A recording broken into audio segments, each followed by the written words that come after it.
तो दोस्तों, बीपीएससी का फॉर्म आप सब भर दिए होंगे और अपनी तैयारी भी बहुत ज़ोरों शोरों से कर रहे होंगे।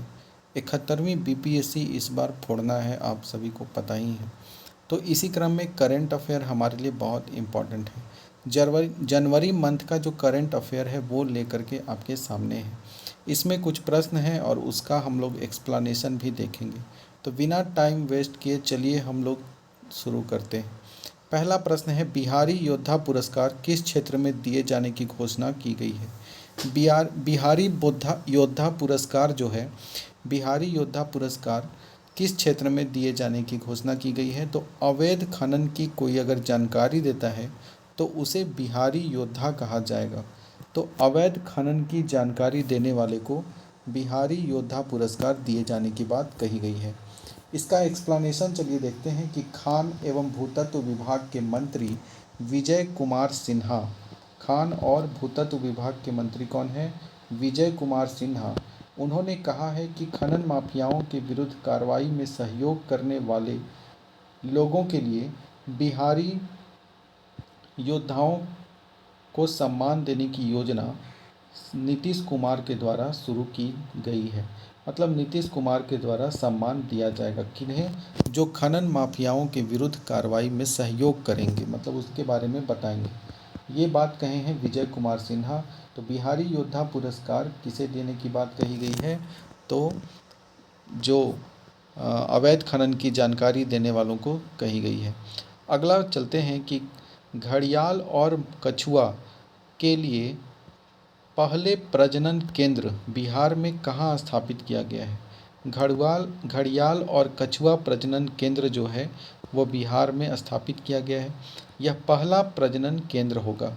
तो यह कहाँ स्थापित किया गया है? तो बोलेंगे पश्चिमी चंपारण में। कहाँ किया गया है? पश्चिमी चंपारण के बेतिया जगह जो है वहाँ पर किया गया है। आगे चलते हैं, इसका एक्सप्लेनेशन अगर देखें तो पश्चिमी चंपारण के बेतिया में गंडक नदी में प्रजनन केंद्र स्थापित करने के लिए जगह की तलाश शुरू की गई है।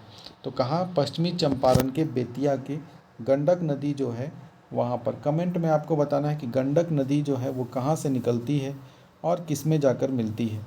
तो गंडक नदी में यह किया गया है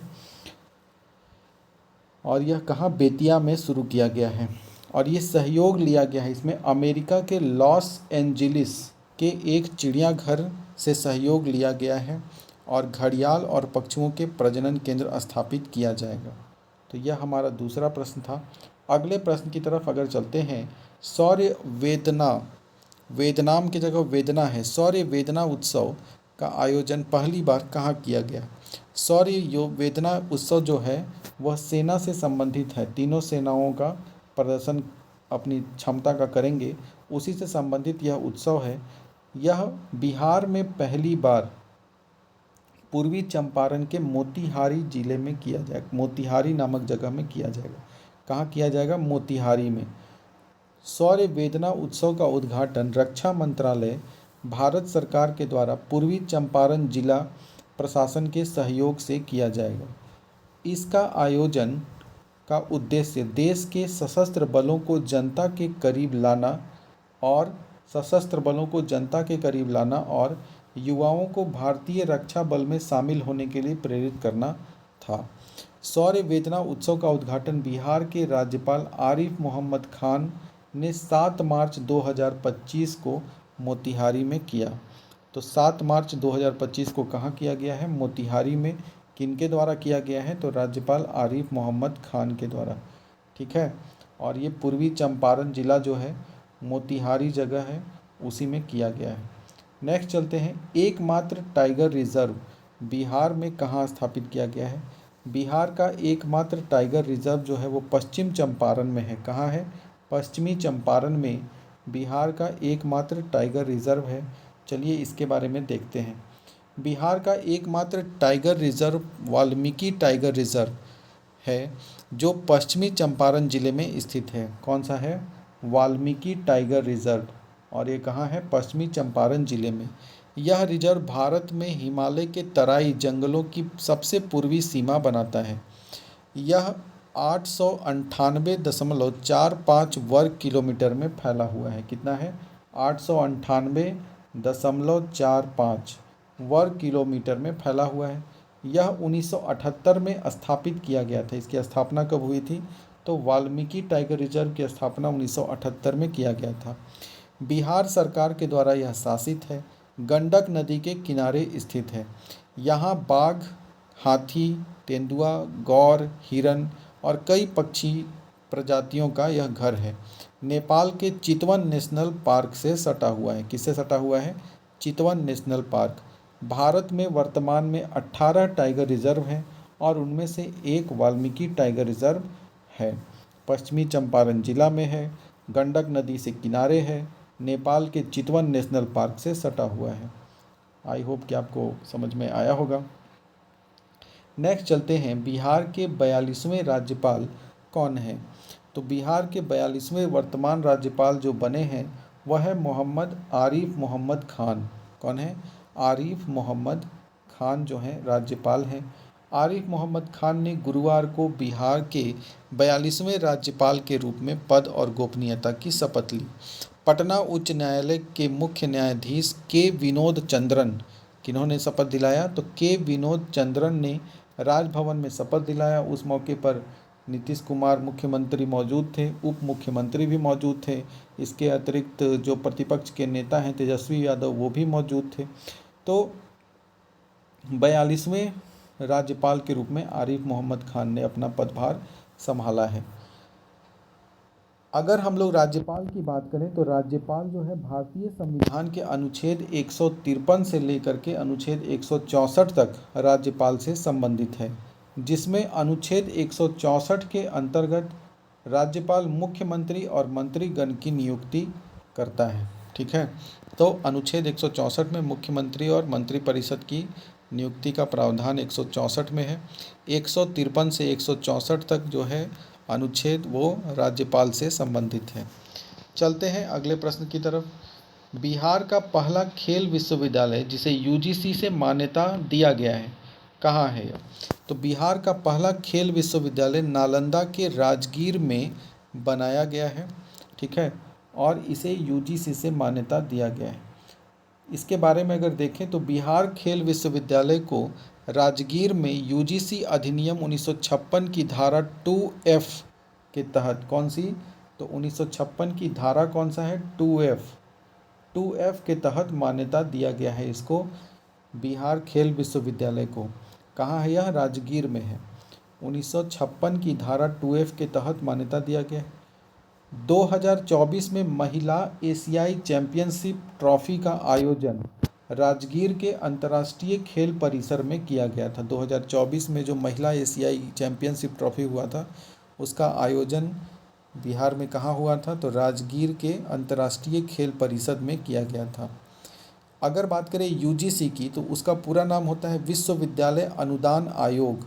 विश्वविद्यालय अनुदान आयोग जो है उसकी स्थापना 28 दिसंबर 1953 को हुआ था। यूजीसी की स्थापना कब हुआ? 28 दिसंबर 1953 में। यूजीसी का काम क्या है?